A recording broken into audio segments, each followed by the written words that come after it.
요. 제 이야기를 한번 해보려고 합니다. 남편과 사별한 지도 벌써 반년이 넘어가고 있네요.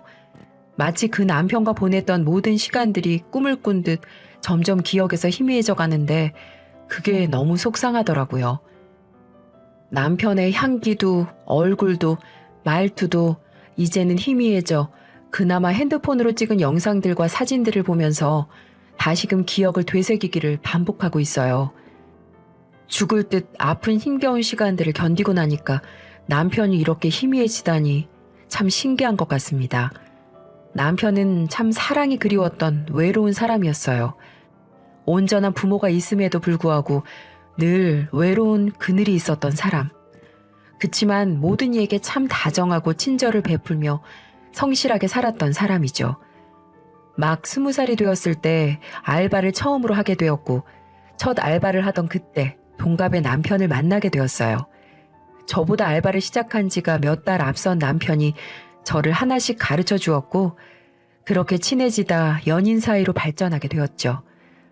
서로 알바를 하며 대학을 다니고 등록금을 벌겠다며 학교와 일, 여기에 추가로 사랑까지 참 열정적으로 열심히 살던 남편.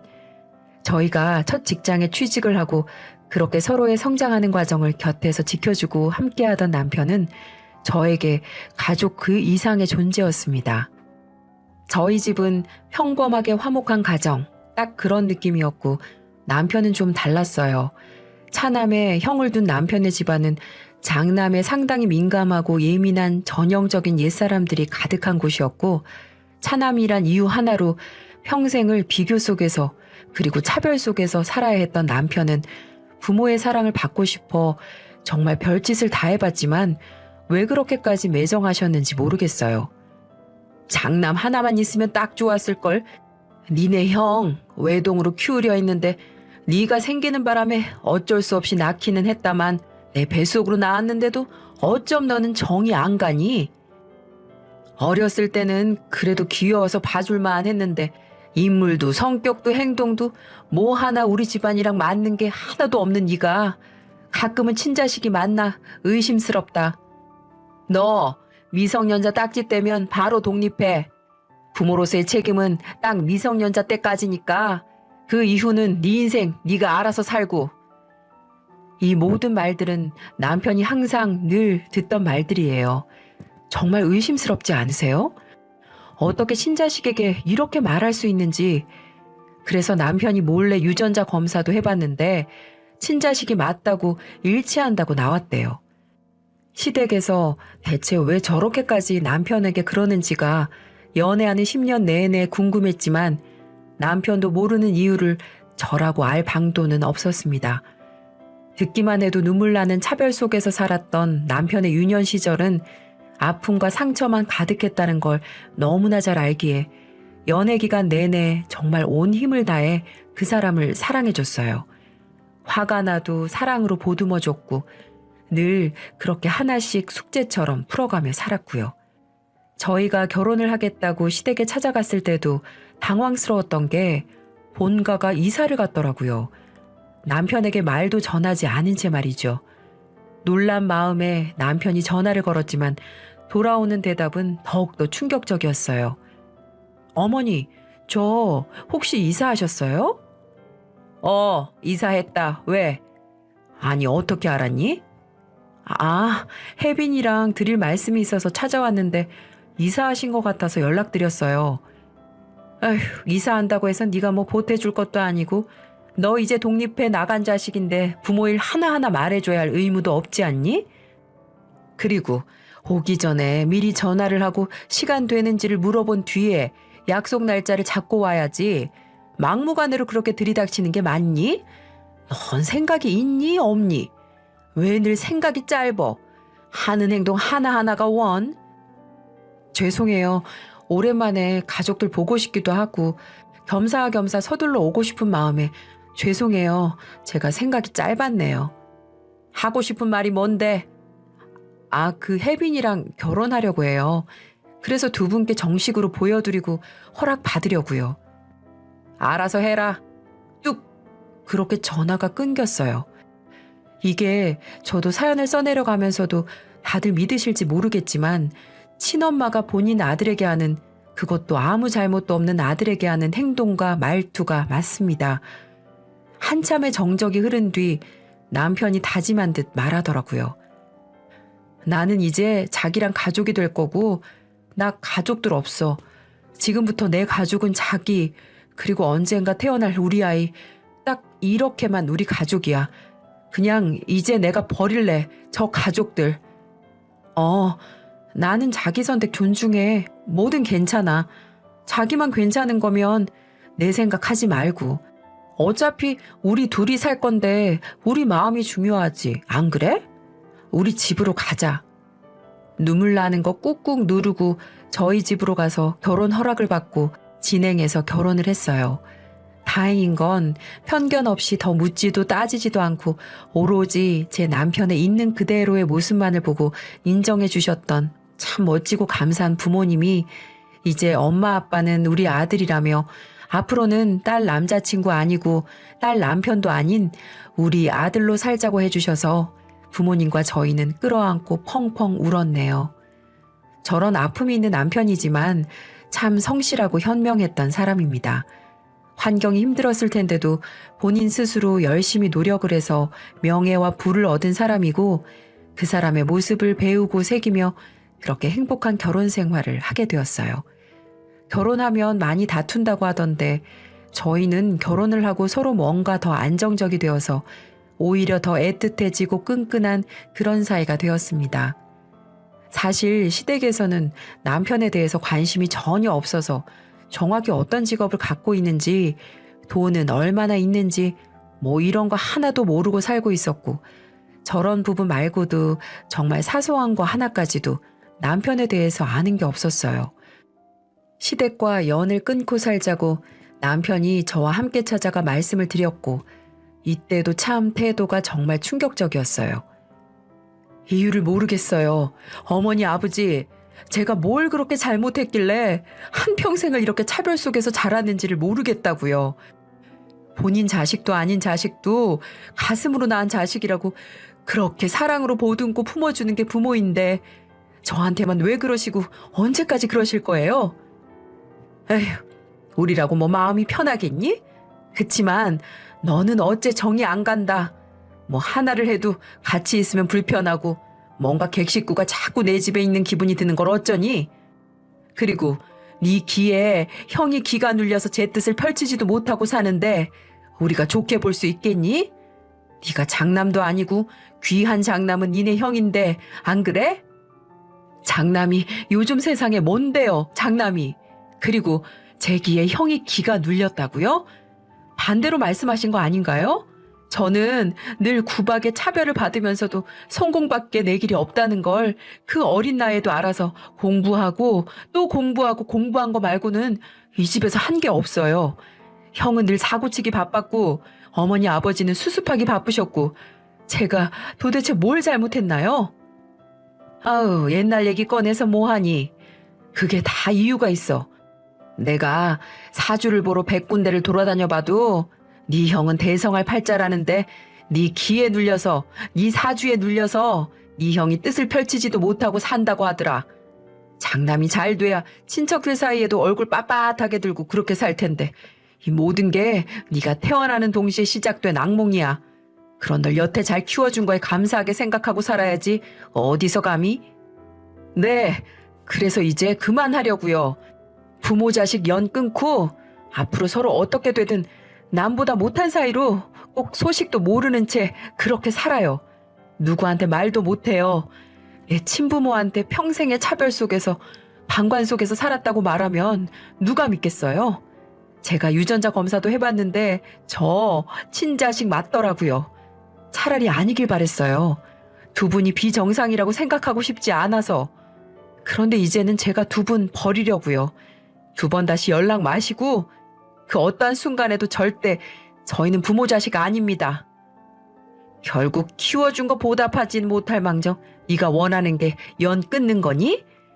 애초에 너 같은 거 낳지를 말고 지웠어야 하는데 니네 할머니가 애 지우는 거 아니라고 그렇게 뜯어말려서 꼴 좋네, 좋아. 바라던 바니까 앞으로 재산이고 유산이고 단 한 푼도 바라지도 말고 탐내지도 마라. 오직 다 니네 형 거니까. 왜요? 주세요. 쓰레기통에 다 갈기갈기 찢어버릴 테니까. 그간 차별하시느라 수고 참 많으셨고 억지로 키우시느라 참 고생하셨습니다. 2번 다시는 제 눈앞에 나타나지 마세요. 옆에서 말릴까도 고민했지만 30년 동안 묵었던 모든 감정을 눈물과 온몸을 바들바들 떨면서 말하는 남편의 모습에 차마 멈출 수 없었습니다. 단 하나의 아쉬움도 없이 모든 감정이 표출되기를 바라기만 했네요. 그렇게 시댁과는 연을 완벽하게 끊었고 오히려 저희는 참 잘 살고 있었어요. 결혼이 이렇게 좋은 거였나. 워낙 자상한 사람이고 저밖에 모르는 사람이라서 저희의 결혼 생활은 정말 아이를 낳고 싶다는 생각이 들지도 않을 정도로 행복했었습니다. 하지만 새 생명은 우리에게도 찾아왔습니다. 그것도 쌍둥이로 말이죠. 너무 신기했어요. 남편은 이 아이들을 보면서 내 자식들만큼은 어떻게든 내가 밟아왔던 길을 걷게 하지 않을 거라면서 최선을 다해 키우겠다고 말하며 제 뱃속을 부여잡고 한참을 울었습니다. 그렇게 저는 남편의 지극정성으로 보살핌 덕분에 쌍둥이를 건강하게 출산할 수 있었고 한 가정의 아내이자 한 가정의 엄마로서 본분을 다하며 살아오고 있었어요. 하지만 평생 이어질 것 같던 이 행복은 그리 오래가지 않았습니다. 그렇게 8년이 흘렀습니다. 어느 날부터 남편이 등이 자꾸 아프다고 하길래 마사지도 해줘보고 했는데 통증이 점점 심각해져 급히 응급실로 향했고 충격적인 진단을 받게 되었어요. 암, 그것도 췌장암 말기라 뭘 할 수도 없다고 하더라고요. 머리가 새하얘진다는 게 이런 기분이구나. 눈물조차 나지 않고 갑자기 아무런 소리가 들리지도 않더군요. 뭔가 오진이지 않을까. 그렇게 좋다는 병원, 유명한 병원 다 돌아다니기를 5군데 모두 똑같은 진단을 받고 남편도 저도 너무 지쳤죠. 저희 남편은 어차피 죽음밖에 답이 없는데 병원에서 그렇게 서로 힘들게 있다 가진 말자며 집에 있기를 원했고 정말 마지막 그의 소원이라 들어줄 수밖에 없어 많은 양의 진통제를 포함해 여러 가지 약들을 집에 두고 그렇게 남편과 하루하루 살아가며 어떤 날은 너무 아파서 쓰러지기 일보 직전인 남편을 붙잡고 울기도 해보고 또 어떤 날은 눈을 떴는데 남편이 숨을 쉬지 않는 것 같아 흔들어 깨워보기도 해보고 또 어떤 날은 너무 아무렇지 않다며 나 췌장암 맞냐고 능청 떠는 남편을 보며 웃기도 해봤고 그렇게 저희 시간을 함께 했어요. 그러던 중 시아버님이 갑작스럽게 돌아가셨다는 연락을 형을 통해 받게 되었고 이미 연을 끊은 남편은 고민에 빠지게 되었죠. 매정하다고 보실 수 있지만 고민을 한다는 것 자체도 말이 안 될 정도의 취급을 받았기에 전 남편이 가지 않아도 누구도 욕할 자격이 없다고 생각했어요. 자기야, 아무래도 상은 치르러 가는 게 맞겠어. 연을 끊었다지만 웃기게도 나도 이제 곧 세상 떠난다고 생각하니 한 번쯤은 보고는 싶네. 가족들이. 그럼 같이 가자. 우선 컨디션은 어때? 괜찮겠어? 나 아파 보여? 아니, 너무 잘생겼어. 너무 멋있어. 내 신랑. 집안에서도 힘겹게 움직이던 남편과 조금 장거리 외출이라 너무 불안했지만 이 또한 남편의 뜻이라 혹시 모를 상황을 대비해 두고 갔습니다. 정말 가지 말 것을 두고두고 후회하는 일 중 하나예요. 제가 남편을 뜯어 말려서라도 가지 말았어야 했습니다. 어머니, 저희 왔어요. 너 여기가 어디라고 기어왔냐? 왜, 돌아가셨다고 하니 유산 받으려고 왔냐? 대체 내가 너를 왜 낳아서는? 남편이 인사를 드리자마자 시모는 미친 것처럼 남편을 막 때리며 말하길래 정말 온 힘을 다해 막았어요. 시모 말은 그랬습니다. 사주를 또 봤는데 저희 남편이 무슨 살이 껴있는데 그게 아버지를 일찍 여의거나 보내는 뭐 그런 살이 껴있다고 들었다네요. 그리고 아버님이 진짜 돌아가셔서 이 모든 게 또 남편 때문이라고. 정말 미친 줄 알았어요. 어머님, 이제 정말 제발 좀 그만하세요. 이 사람 췌장암 말기예요. 오늘 갈지 내일 갈지도 모르는 상태라고요. 연도 끊어놓고 그래도 죽기 전에 진짜 이것도 가족이라고. 가족들 한 번 보고 싶다고 왔는데 정말 왜 그래요? 이 사람이 뭘 그렇게 잘못했어요 대체? 남편 대신 눈이 돌아서 정말 장례식장에서 미친 사람처럼 악쓰고 울고불고 그대로 남편을 데리고 나가는데 남편의 형이 따라오더군요. 너 무슨 소리야 그게? 너 췌장암 말기야? 맞아? 형, 아니야. 이 사람이 말이 헛나왔어. 말기까진 아니야. 괜찮아. 치료하고 있어. 너 바른 대로 말해. 정말 말기 맞아? 가망이 없대? 병원은 어디로 갔어? 죄송한데요. 이 사람 지금 이렇게 무리하면 안 돼서 저희 가볼게요. 모든 사실을 알고 남편의 형은 찾아와서 뒤집어질 듯 울고불고 난리도 아니었어요. 내가 미안해. 이게 다 나 때문에. 너도 마음고생 참 많이 했을 건데 내가 진짜 미안해서 말도 못하겠다. 내가 나쁜 놈이야. 내가 미안해 정말. 근데 이대로 가면 어떡해. 형도 나이가 들수록 대체 왜 저러실까 하면서도 너 한 번을 다독이지 못하고 방관했어. 내가 제일 나빴어. 사죄할 시간을 줘, 형한테. 제발. 형, 나 괜찮아. 다 지난 일이고 이제 죽을 때 돼서 그런가? 서운한 것도 뭣도 아무 생각도 없어. 그냥 나 가면 이 사람 혼자일 거 아니까 그게 너무 아파서 눈을 감질 못하겠어. 형이 나 떠나도 꼭 나 대신 이 사람한테 모든 사죄를 대신해 줄래? 자주 들여다봐주고 힘들어 보이면 도와도 주고 형이 그래 줄 수 있을까? 그럼 나 눈 편히 감을 수 있을 것 같은데. 남편과 형은 한참을 끌어안고 오열하고를 반복하고 그 뒤로 형과 저희 부부는 시간을 많이 보냈어요. 정말 거짓말 같게도 남편은 매일 통증으로 힘겨워했는데 형이랑 웃고 떠들고 그렇게 시간을 보내면서 통증도 많이 줄어들고, 물론 회복은 아니지만 힘겨워하는 시간이 줄어서 너무 다행이지 싶더라고요. 이렇게만 지낸다면 진짜 오래 곁에 있겠는데 저도 조금은 마음이 놓였고요. 여느 때와 다름없이 아침이 왔고 오랜만에 마음 편히 개운하게 잔 듯해서 기분이 좋던 날 아침, 아무리 흔들어 깨워도 남편이 기척이 없어서 분명 잠들기 전만 해도 딱 2달만 더 살다 간다고, 그럴 수 있을 것 같다고, 내일은 형 오면 뭐 먹자고 약속을 했던 사람. 남편의 상을 치르는 내내 울다 지쳐 기절도 하고 아무런 소리가 들리지도 않을 정도로 정신이 나간 상태인 저를 저희 부모님이 계속 정신 차리게끔 다독이고 살펴봐 주시고 그렇게 자리를 지켰어요. 아주버님이 함께 곁을 지켜주셨고, 그래도 그 사람 형과 가는 길 추억 남기고 가서 다행이지 싶었어요. 그 와중에 상상도 못했던 시어머님의 등장은 진짜 정신이 하나도 없던 제 정신을 확 차리게 만들어버리더라고요. 아이고, 내가 세상에 널 어떻게 키웠는데. 뭐죠?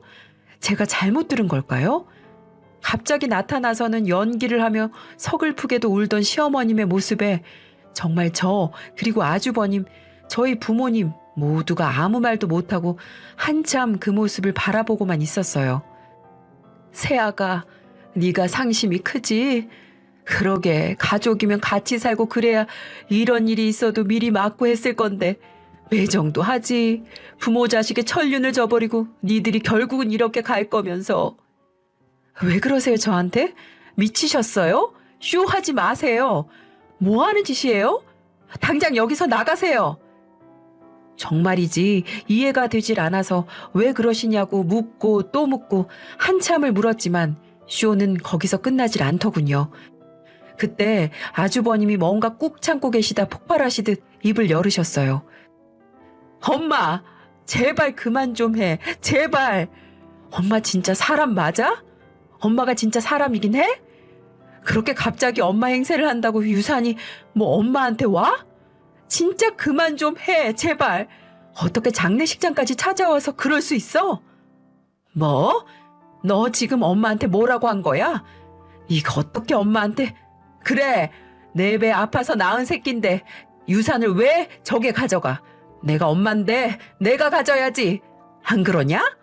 안 그래요, 사돈? 대체 무슨 생각을 갖고 살면 내 배 아파 낳은 자식한테 평생 가슴에 대못 받고 장례식장까지 찾아와서 이러실 수 있어요? 나가세요. 돈이고 뭐고 한 푼도 그쪽한테 갈 유산 없으니까 나가시라고요. 태어나서, 아니 살면서 저희 엄마가 그렇게 소리치는 모습을 처음 봤던 날이에요. 죽어도 못 나간다며 끝까지 버티는 그 사람은 결국 본인 아들의 갑작스런 죽음 앞에서도 아들이 아닌 그저 유산을 본인이 받아야 한다는 논리로 찾아와서는 쇼를 한 거더라고요. 혹시 이 모습을 하늘에서 남편이 보고 있으면 어쩌지? 상처를 또 받았으면 어쩌지? 거기서도 아픈데 더 아파서 어쩌지? 너무 한스럽고 지독하게도 싫어서 진짜 땅을 치며 가슴 부여잡고 미친 사람처럼 미친 듯이 울었어요. 그때 아주버님이 남편이 제게 남긴 영상이 있다며 아무래도 지금 이 자리에서 다 같이 보는 게 좋겠다며 영상을 틀어주시더라고요. 영상 속에 남편의 입은 옷을 보니 곁을 떠나기 이틀 전 함께 입었던 마지막 커플 티셔츠를 입고 한껏 힘겨운 미소에 수척해진 얼굴로 남긴 영상을 봤어요. 안녕? 이거 볼 때쯤이면 내가 떠나버려서 너무 놀랬겠다. 그치? 나는 인생을 너무 아프고 외로운 상처투성이로 살았었어. 그러다 20살에 당신 처음 만나고 그리고 지금까지 난 너무 당신 사랑을 곳곳에 가득 채우며 행복하게 살다 가게 되었어. 솔직히 당신이랑 더 있고 싶은 욕심에 왜 나일까? 죽기 싫다, 무섭다, 막 그런 생각도 했거든. 근데 반대로 생각해보니까 평생 받지도 못했을 사랑을 10여 년간 당신한테 너무 듬뿍 받아서 하늘에서 충분하다고 여기시고 나 데려가려나 보다 싶어. 그만큼 당신 나한테 참 대단했고 최고의 여자, 정말 많이 사랑하는 여자야. 뻔한 말들은 지겹도록 했으니 하지 않을게. 아마 내가 죽으면 우리 어머니가 당신을 괴롭힐 거야. 유산 문제겠지. 내가 죽으면서 내 유산이 어느 정도인지 파악을 할 거고 금액을 보면 탐이 나서 미치광이가 될 것 같아. 그래서 형한테 부탁을 해뒀고 함께 준비했어. 내 모든 유산의 상속자는 당연히 당신이야. 그 정도면 당신도, 그리고 당신이 만들어준 내 새로운 어머니, 아버지도, 아이들도 여유 있게 돈 걱정 없이 살 거야. 꼭 마음 약해지지 말고 날 위한다면 절대 한 푼도 주면 안 돼. 알겠지? 이렇게 먼저 가서 정말 미안하고 우리 아이들 내가 하늘에서도 꼭 지켜줄 테니까 당신은 아무 걱정 마라.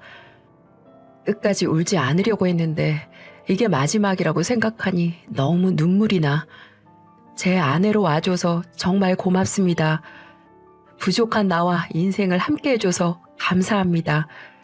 영원히 잊지 않을게. 정말 눈물밖에 나질 않던 영상 속에 멈춰진 남편을 만져도 보고 다시 보기도 하고 엉엉 우는 저에게 아주버님은 서류들과 유산 상속 금액 등을 말씀해 주셨죠.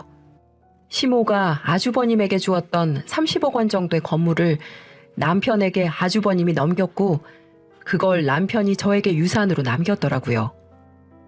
그 외에도 남편이 있던 재산과 함께 말이죠. 너무 놀라서 말이 나오지도 않았어요.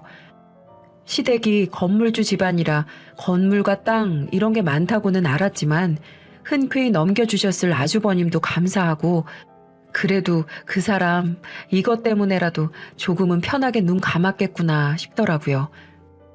너 이 건물이 왜 얘한테 넘어가 있어? 너 바른 대로 말해, 당장! 엄마, 한평생을 같은 뱃속에서 나왔는데 정말 한평생을 상처투성이로 살다가 마지막까지도 저렇게 떠난 애야. 제발 마지막 양심이라는 게 있다면 온 힘을 다해서 슬퍼해주고 잘 보내줄 생각을 하면 안 되는 거야? 지금 이 건물 하나가 뭐가 중요해 대체? 우리가 평생을 못 해준 걸 재수 씨가 그동안 다 채워줘서 그나마 사랑이란 게 뭔지는 알고 떠나서 감사한데 엄마는 대체 왜 그래? 왜? 언제까지 그럴 거야? 이 미친놈아, 이게 어떤 건데 네 멋대로 넘겨. 내가 이러라고 너한테 명의 넘겨준 줄 알아? 인연이 꼬드겼지, 인연이 이제는 널 꼬드긴 거야, 어? 대화 자체가 불가능했던 시모. 그리고 그런 괴물 같은 모습에 진절머리가 난 아주버님. 엄마, 그냥 여기까지 해요, 우리. 저도 더 이상 그 숨막히는 엄마 품에 있고 싶지도 않고 소름 끼쳐서 더 이상은 엄마라고도 못 부르겠어요. 저 아들에서 제발 놔주세요. 혹시라도 저 찾아오시면 엄마가 부동산 건물 매매하실 때 하셨던 모든 불법적인 행위들 증거 모아둔 거 다 넘길 거니까 더 이상 제 눈앞에 나타나지 마시고 나가주세요. 아주버님이 이렇게까지 말씀하실 줄은 몰랐기 때문에 정말 저도 충격적이긴 했는데 시모는 본인이 지독하게 사랑했던 장남도 잃고 건물까지 잃으니 그 정신에 충격이라는 게 이제서야 간 건지 혼절을 했어요. 그런 시모를 보고서도 꿈쩍도 안 하시던 아주버님. 남편을 잘 보내주고 유산을 상속받고 그냥 며칠 내내 집안에 박혀서 씻지도 않고 먹지도 않고 그렇게 지냈어요. 청소를 하면 남편의 흔적들이 혹여 씻어질까 무서워 청소도 하지 않았고 그렇게 그냥 살았어요. 제가 이러고 있을 걸 알던 아주버님은 자주 저를 살펴보러 와주셨고 대화도 많이 나눴습니다. 남편을 왜 도와주지 않고 방관만 했는지가 제일 궁금했는데 도와주려고 하다 어머님께 걸리면 그렇게 무서울 정도로 혼이 났고 감금도 당했다는 말에 시모가 그냥 하는 말이 아니라 정말 제정신이 아니구나 싶었어요. 사주, 무당 이런 거에 환장하던 사람이라서 남편과 아주버님은 붙어 있을수록 아주버님의 좋은 기운을 남편이 빨아들여 망하게 된다는 말을 들은 후부터 그렇게 지독하게 남편을 차별했고 뒤에서는 아주버님을 조정했던 미친 시모였더라고요. 이제는 그 사람이 죽든 살든 뭘 하든 저에게는 소식을 전하지 말아달라고 부탁했습니다. 그냥 남편이 그렇게 떠나버린 남편이 하늘에서는 모든 이들의 사랑을 듬뿍 받고 통증 없이 웃기만 하는 날들을 보내주길 바래요. 그것보다 저를 더 웃게 만드는 소식은 평생 없을 것 같거든요. 어떤 고통이든 아픔이든 시간이 지나면 희미해지는 건 사실인 것 같습니다. 물론 가슴 속에 깊숙이 그 아픔을 박아둔 채 영원히 빼낼 수는 없지만 말이죠. 이제는 남편은 떠나가고 없지만 남편이 내게 남긴 제 아이들과 힘을 내서 잘 살아보려고 합니다. 많이 무섭고 외롭고 두렵기도 하지만 어떻게든 이겨내려고요. 전 누가 뭐라든 대한민국에서 아이 둘을 키우고 있는 엄마니까요. 감사합니다.